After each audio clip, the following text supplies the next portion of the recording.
Ma'am, are you really married? E- Excuse me? What do you mean? I had hired a private investigator for a certain investigation. From the report of that investigator, I heard an unexpected fact that left me unable to hide my shock. If my husband has been exploiting my frequent night shifts to have a sweet affair, I will never forgive him. My name is Rachel. I am a nurse at a general hospital and a working wife who was about to celebrate her first Christmas since getting married. My husband Daniel, whom I married half a year ago, is a very gentle man who is 5 years older than me. We met at a social gathering, and we hit it off because we had the same last name. We got married as we entered our fourth year of dating. Daniel's parents had already passed away, and he said he had no relatives, so we ended with a photo wedding instead of having a wedding ceremony. Daniel is an area manager of a retail store. He basically works at a branch, but he also goes on business trips to the head office and visits various stores. I don't have any children yet, and I thought I should earn money when I can, so I mainly take night shifts. Thanks to that, I can relax on my days off after night shift, and I think I have more days off than other jobs because a night shift counts as 2 days of work. Daniel's job did not have fixed days off, so he often adjusted to match my days off. We enjoyed our newlywed life by going on many trips and dates. One day when I came home from a night shift, Daniel, who should have already gone to work, was at home. "I'm home." "Huh? Daniel? You're not off today, are you?" When I asked with curiosity, Daniel opened his mouth with great difficulty and said, well, you see, I have a sudden business trip from tomorrow, and it might be a bit long, so they suddenly gave me the day off today." "I see. How long will you be gone?" "About a week, I think. It might be longer, but I won't know until I get there." "All right, work hard." I was saddened by the sudden and lengthy business trip. I had a rare consecutive holiday the day after tomorrow, and I was looking forward to spending a slow evening with Daniel. But if it's for work, I had no choice but to switch gears, and I decided to drive Daniel to the airport. It takes about 2 hours by car to the airport, and it takes about 2 hours by plane to the head office in New York. After seeing off Daniel at the airport, I strolled around the airport, which I rarely visit, had lunch at a famous nearby cafe, and returned home. Exhausted, I sprawled out on the sofa, where I spotted an unfamiliar envelope tucked under the TV stand. It must have been something that Daniel, who was supposed to be on a business trip to the head office, had left behind. Feeling a little guilty, I checked inside. Inside was an album filled with pictures of Daniel, an unknown woman, and a little girl, maybe around 5 years old, in front of a kindergarten classroom, dressed in a school uniform. What on earth is this? My mind went blank. Could it be an affair? And with a single mother? Unforgivable. Infidelity. The word floated into my mind, and before I knew it, I found myself calling Daniel's office. I mentioned that I knew Daniel, made up a reason, and asked if he was on his trip. To my shock, they told me that Daniel was on bereavement leave. What's more, I was informed that there were hardly any business trips from their branch to the head office. What was going on? Daniel had told me he was away on business, but he was on bereavement leave? I hadn't heard anything about it. He was lying to get time off work, just to meet with the woman and child in these photos. That was the only conclusion I could come to. I started looking for a detective agency. I decided on one, planning to visit the next day. But all the while, I couldn't shake the realization that in the 4 years we'd been dating, Daniel had been lying to me about these non-existent business trips. A profound emptiness washed over me. Perhaps I was exhausted, because at some point, I fell asleep. When I woke up, it was already 6 a.m. the next day. I had an appointment at the detective agency at 10 a.m., so I got ready, carefully placing the envelope I'd found yesterday in a larger bag so it wouldn't fold. At the agreed-upon time, I walked through the gates of a detective agency for the first time in my life. The words I had prepared to say flew out of my head the moment I opened the door to the office. The detective waiting for me was a young man who looked to be in his mid-20s and was dressed like a college student. Reading my surprise, he asked with a casual smile, "You think I'm an immature-looking detective, don't you?" and managed to lighten the mood. "Oh no, I'm sorry, it's just... This is my first time at a place like this. I'm a bit nervous."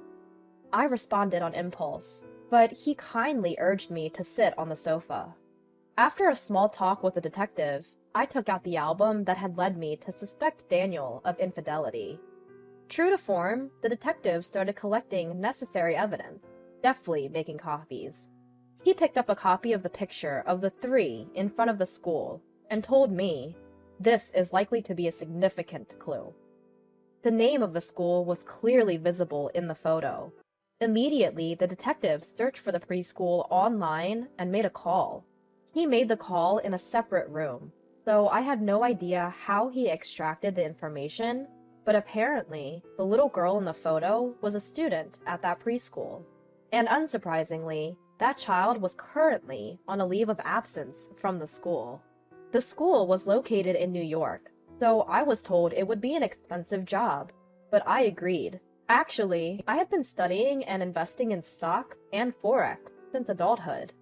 After becoming a working adult, I started investing with my monthly salary, and I've had some decent returns, so I decided to use that money for the investigation. We'd need to fly to New York, and it was unclear how many days it would take to get evidence, but the biggest humiliation for me was being lied to by my husband. I wanted to grab proof at any cost. That determination drove me. The detective seemed to assume that once Daniel returned here, the little girl would also return to preschool. The next day, I went to work as usual. Of course, I put back the envelope and its contents exactly where they were. Then I got a message from Daniel, who was supposed to be away for a week, saying, "Sorry, my business trip is going to be extended by 3 more days. I'll be back on Sunday." As arranged, I contacted the detective the day Daniel returned home. The detective understood and seemed pumped to start the investigation. The next day, he flew to New York and began his preliminary investigation. That evening, I received a call from the detective, revealing an unbelievable fact. During the preliminary investigation, an unexpected situation came to light. What do you mean? I was totally confused. I'll be back tomorrow. Can we meet soon? Yes, anytime. Responding like that, I promptly headed to the detective's office after finishing my night shift the next day. So, was he cheating after all? To my question, the detective seemed to struggle to give an answer. No, I think this situation might be even more serious, the detective said, with a grave look on his face, which made me swallow my words. Firstly, it's likely true that your husband has taken a leave of absence for bereavement from his company. However, Mrs., are you sure you're really married to Daniel? What? What are you implying? We officially registered our marriage 6 months ago. In fact, I followed Daniel and your daughter back from her kindergarten in New York and found their home. According to the locals, Daniel has been living alone here for the past 4 years, only returning to New York a few times a year. I heard he stayed for about a week for his father-in-law's funeral in New York. No way. I was at a loss for words. Since you and Daniel originally had the same last name, it's hard to say anything at this stage, but I would suggest you check at the city hall. The detective advised. After expressing my thanks, I made my way straight to the city hall. At the city hall, I obtained a copy of the residency certificate for my entire household. What was written on it, however, was only my name. No way! There must be some mistake. I got married 6 months ago. I appealed loudly to the female city hall staff member who was helping me in my confusion. The staff member, seeming distressed, said, "Even if you say so, we couldn't find any record of your marriage."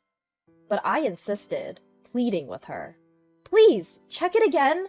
My husband's name is Daniel. Please." To my near tears, the staff member repeatedly apologized with genuine remorse. In the midst of my confusion, I recalled the day I had submitted our marriage registration. Despite it being a workday for me, Daniel insisted that it had to be done on that auspicious day, and I had to go alone to the city hall to submit our marriage registration. I never would have imagined that our marriage registration was not submitted. After letting my tears flow, my emotions gradually settled down. I apologized and bowed my head, then left the city hall. All I could think about on my way home from my night shift was how tiring everything had been lately. I fell asleep on the sofa, pondering what to do next. When I woke up, Daniel was in the middle of preparing dinner.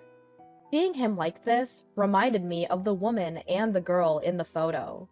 I was furious about being deceived, but I realized that if I lost my cool now, I wouldn't be able to take any action. So I was able to suppress my emotions. From that day on, I put on a smile in front of Daniel. About a week after going to the city hall, I had been considering whether I could find out anything about his real wife from Daniel's phone or his surroundings. Daniel tends to be quite forgetful, and it seemed that he accidentally left his house without his smartphone that day. I happened to be off, so I considered delivering it to him. But first, I decided to check his phone. Normally, it's not cool to snoop on someone else's phone, but I couldn't afford such decorum at the time. Considering the state of my mental health, I felt I had no choice. Daniel occasionally unlocks his phone while voicing the passcode, so unlocking it was easy. From there, I found the contact of a woman with a girl's picture he always talked about as an icon. I immediately called this woman. Around the third ring, a calm and elegant woman's voice answered. "Hello?